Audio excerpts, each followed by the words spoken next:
પણ કલિયુગની અંદર જેવા કર્મ કરશો તેવું ફળ પ્રાપ્ત થશે. 24 કલાક પૂજા કરો, દિવસ રાત્રિ ભગવાન મહાદેવના પૂજન કરો, પણ ભગવાન વ્યાસજી કહી દીધું કલો યુગે વિશેષેણ ફલ સિદ્ધિસ્તુ કર્મણ એવમ જ્ઞાત્વા.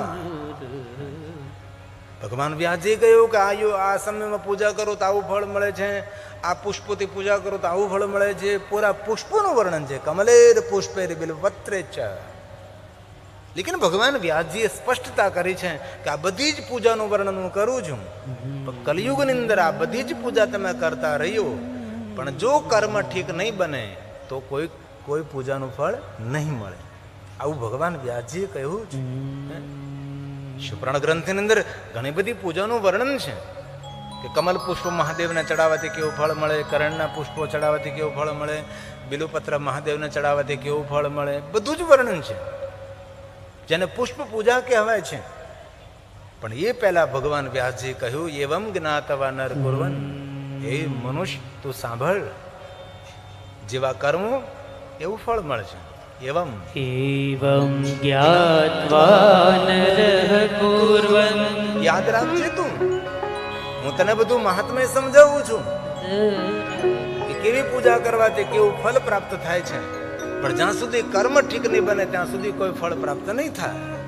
વ્યાસજી પહેલા સ્પષ્ટતા કરે છે યથોક્ત ફલ ભાગ ભવે કલો યુગે વિશેષેણ ફલ સિદ્ધિ કર્મણા ફલ સિદ્ધિસ્તુ કર્મણા. પુષ્પ પૂજા, ધાન્ય પૂજા, ધારા પૂજા, અનેક પૂજાઓનું વર્ણન છે. કેવી પૂજા મહાદેવની કરવાથી કેવું ફળ પ્રાપ્ત થાય છે. પણ એ પહેલા કહ્યું કે કર્મનું ફળ પહેલા મળે છે. કર્મ પ્રધાન વિશ્વ રચી રાખા રામચરિત માનસ તુલસી. કેટલી સુંદર સ્પષ્ટતા કરી છે, દેખો તો સહી. અંધશ્રદ્ધાની કોઈ વાત નહીં, દેખાદેખી ભેડ બકરી की કોઈ વાત નહીં. અત્યારે વર્તમાન યુગ કેવો ભેડ બકરા જેવો યુગ આવ્યો છે, જ્યાં એક ગાડર ગયું ને બધા ગાડર જાય રૂડ રૂડ કરતા આવવું પડે. નહીં વિચારવાનું, નહીં સમજવાનું, નહીં જોવાનું. બહુ સ્પષ્ટતા કરી શાસ્ત્રોમાં, એકદમ સ્પષ્ટીકરણ છે. કોઈ જગ્યાએ તમને અંધાધૂંધી નહીં, પહેલા સ્પષ્ટીકરણ કરે. આ પૂજા કરો આવું ફળ મળશે, આ પૂજા કરો આવું ફળ મળશે, આ યજ્ઞ કરો આવું ફળ મળશે. પણ એ પહેલા કહી દીધું કે જેવા કર્મ કરશો એવા ફળ પહેલા મળશે. કર્મ પ્રધાન વિશ્વ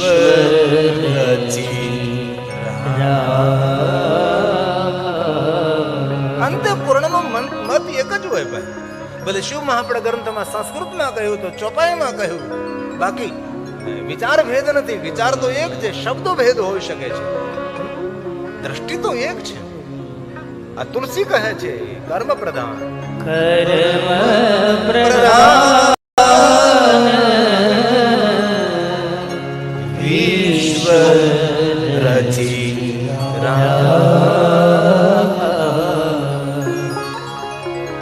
જો જસન કરીસો તસ ફલ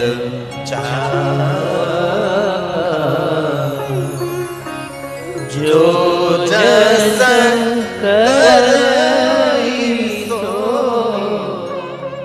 તસ ફલ જેવા કર્મો કર્યું ફળ મળશે. ગમે એટલી સાધના કરો, બાકી જો તમે તમાકુ માવા બીડી ફૂંકતા રહેશો તો કેન્સર થવાનું. પૂજા એક બાજુ છે, તમારા કર્મો એક બાજુ છે. ગમે એટલી માળા કરીએ પણ અંદર આપણે ઝેર ભરી રહ્યા છીએ. અને એક યાદ રાખજો, શંકર ભગવાનની પરંપરામાં કોઈ જગ્યાએ માદક દ્રવ્યનું સેવન કરવું એવું નથી કહ્યું. ઠીક છે, સંન્યાસીઓ બધા જ પોતાના મનને કે ચિત્તને અંકુશમાં લેવા માટે કોઈ થોડા સમય માટે પ્રયોગ કરે, વસ્તુ અલગ છે, બાકી સંસારીઓ માટે નિષેધ છે. મહાદેવની પરંપરામાં માદક દ્રવ્યો એ માન્ય નથી. શિવ મહાપડા ગ્રંથની અંદર તેનું વિસ્તૃત વર્ણન છે. સકલ પદાર્થ હૈ જગમાય, સકલ પદાર્થ હે જગમાય,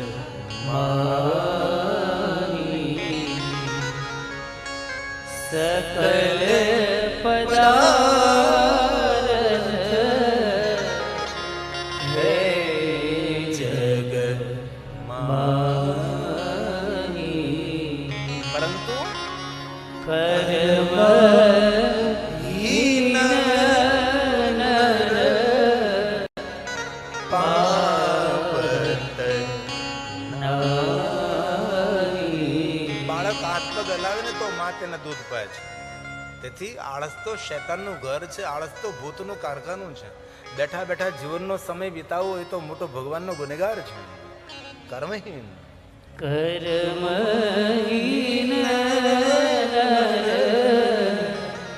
પાવત નારી. તેથી તુલસીએ કહ્યું જેવા કર્મો કરશો એવું ફળ તમને પ્રાપ્ત થશે. શિવ મહાપડ અંતર્ગત કહ્યું કમેલે રે બિલુપત્રે શંખ પત્રેશ્ચ. લક્ષ્મી કામોર્ચે શિવમ, તેને લક્ષ્મીની પ્રાપ્તિ થશે. જે કમલ પુષ્પો મહાદેવને ચડાવશે, બિલોપત્ર મહાદેવને અર્પણ કરશે, શતપત્ર મહાદેવને અર્પણ કરશે, શંખ પુષ્પ મહાદેવને અર્પણ કરશે, તેને લક્ષ્મીની પ્રાપ્તિ થશે. કેવી લક્ષ્મી મળે? કલ્યાણ કરનારી, સુખ આપનારી, શાંતિ આપનારી લક્ષ્મી. શંકર ભગવાનની ભક્તિ દ્વારા જે લક્ષ્મી કૃપા કરે છે, અશાંતિ ના આપે, ઉદ્વેગ ના આપે, ભય ના આપે, ચિંતા ના આપે. આ ભગવાન મહર્ષિ વ્યાસની સુંદર રચના છે. શંકર ભગવાને કમલ પુષ્પ, રોજ મારે જજમાન શેખલિયા સાહેબ રોજ કમલ પુષ્પ લાવે છે.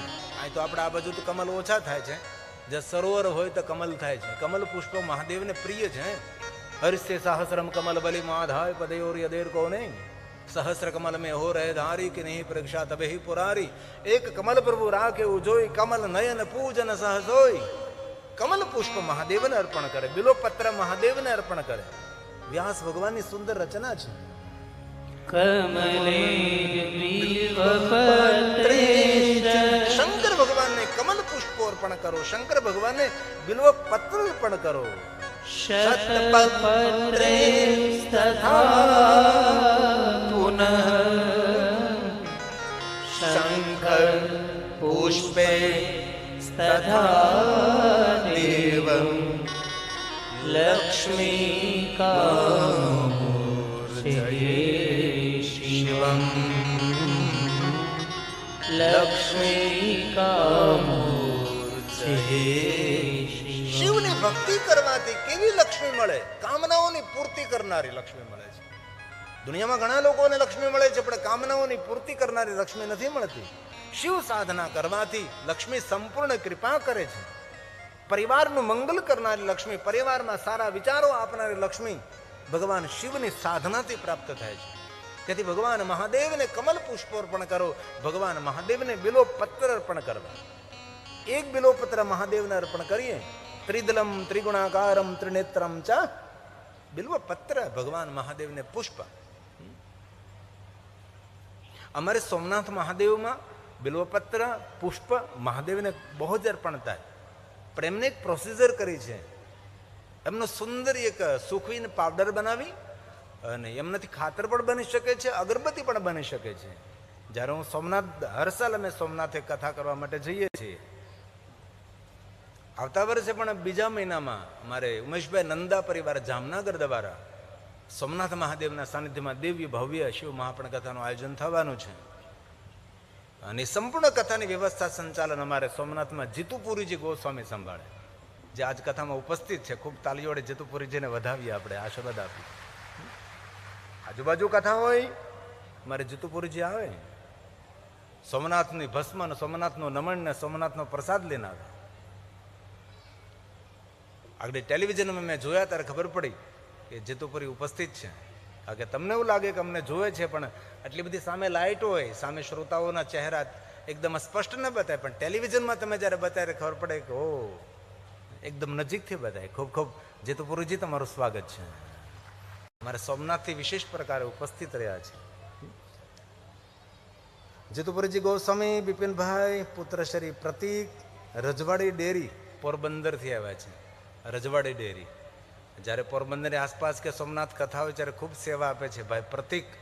ખૂબ હૃદયથી પ્રતિકભાઈને વધાવી, બિપિનભાઈને ખૂબ ખૂબ ધન્યવાદ હૃદયથી વધાવી છે. એમની સેવા અનેરી હોય છે. પ્રતિક ઊભો થઈને બેસી હોતો ને ગયો ભાઈ, ફરી વાર ઊભો થયો, શાબાશ. છોકરો વોટ આવ્યો છે. કાલે મારા શેખલિયા પરિવારનો ભાઈ વિરાજ મળ્યો તો પણ મેં કહ્યું કે આ તમારા કુળનું પુણ્ય છે. સંસ્કારી દીકરાઓ છે ને ત્યારે ખબર પડે કે આ કુળમાં કોઈ પુણ્યના કામો થયા છે, ત્યારે તેના દીકરા દીકરીઓ સંસ્કારી હોય છે. ધન સંપત્તિ આપણો પરિચય નથી. આપણો પરિચય છે આપણા સંસ્કાર સંપન્ન દીકરા અને દીકરીઓ, એ આપણો પરિચય છે. તો કમલ પુષ્પ મહાદેવને બિલોપત્ર બિલ્વાષ્ટક છે. એક બિલોપત્ર મહાદેવને અર્પણ કરવાથી મનુષ્ય 3 જન્મના પાપમાંથી, આમ તો ત્રિગુણાકારમ, લાંબો ગુણાકાર થઈ શકે છે. અને શિવ ભક્તોને આ મંત્ર સ્તોત્ર કંઠસ્થ હોય છે. ત્રિદલમ ત્રિગુણાકારમ મહાદેવને અર્પણ કરીએ. ત્રિનેત્રમ ચ ત્રયાયુધમ ત્રિજન્મ પાપ સંહારમ એકબિલ્વં શિવાર્પણમ એકબિલ્વં શિવાર્પણમ. એક બિલોપત્ર મહાદેવને અર્પણ કરવાથી શાલિગ્રામ શીલામેકા કેટલું શ્રેષ્ઠ શ્રેષ્ઠ પુણ્ય મળે છે. સોનાથી શણગારેલું સુંદર શાલિગ્રામ કોઈ સાધુ બ્રાહ્મણને ભેટમાં આપીએ અને જે પુણ્ય મળે એ પુણ્ય એક બિલોપત્ર મહાદેવને અર્પણ કરવાથી મળે છે. આ છે બિલ્વાષ્ટક. શાલિગ્રામ શિલામેકા વિપ્રાણાં જાતુર્પયે સોમયજ્ઞ મહાપુણ્યમ એકબિલ્વં શિવાર્પણમ એકબિલ્વં દંતી કોટી સહસ્રાણી. 1000 કરોડ હાથીઓનું કોઈ દાન કરે. હવે 1000 કરોડ હાથી તો આફ્રિકાના જંગલમાં નથી, પણ અતિશોક્તિ એક મહાત્મય કે મહાદેવનો બિલોપત્ર ચડાવવાનો. આ બિલ્વાષ્ટકમાં બધું ગાયું છે. દંતી કોટી સહસ્રાણી વાજપેય શતાનિ કોટી કન્યા મહાદાનમ એકબિલ્વં શિવાર્પણમ એકબિલ્વં શિવાર્પણમ. બિલોપત્ર મહાદેવને અર્પણ કરનારા માણસો વધારે હોય છે, પણ શિવ મહાપડા ગ્રંથની અંદર બિલોપત્ર મહાદેવને ચડાવવા કરતા બિલવૃક્ષની સેવા કરવાનો મહિમા અધિક ગાયો છે. આ છે શિવ મહાપડા ગ્રંથનો શ્લોક. મહાદેવ સ્વરૂપમ બિલ્વવૃક્ષો. ક્યારેય તમે શિવાલય દર્શન કરવા ન જઈ શકો, પણ આજુબાજુમાં કોઈ જગ્યાએ બિલ્વવૃક્ષ હોય તેનું દર્શન કરી લીધું, શિવ દર્શનનું ફળ મળે છે. દેવતાઓ જે વૃક્ષની સ્તુતિ કરે છે એ છે બિલ્વવૃક્ષ. સુખ આપનારું, શાંતિ આપનારું, કોઈ પણ મંત્ર સિદ્ધ કરનારું બિલ્વવૃક્ષ મનુષ્ય માત્રનું મંગલ અને કલ્યાણ કરનારું વૃક્ષ છે. આ છે બિલ્વવૃક્ષનો અદ્ભુત મહિમા. ભગવાન વ્યાસજી બોલ્યા છે બિલ્વવૃક્ષ કોઈ સામાન્ય વૃક્ષ નથી.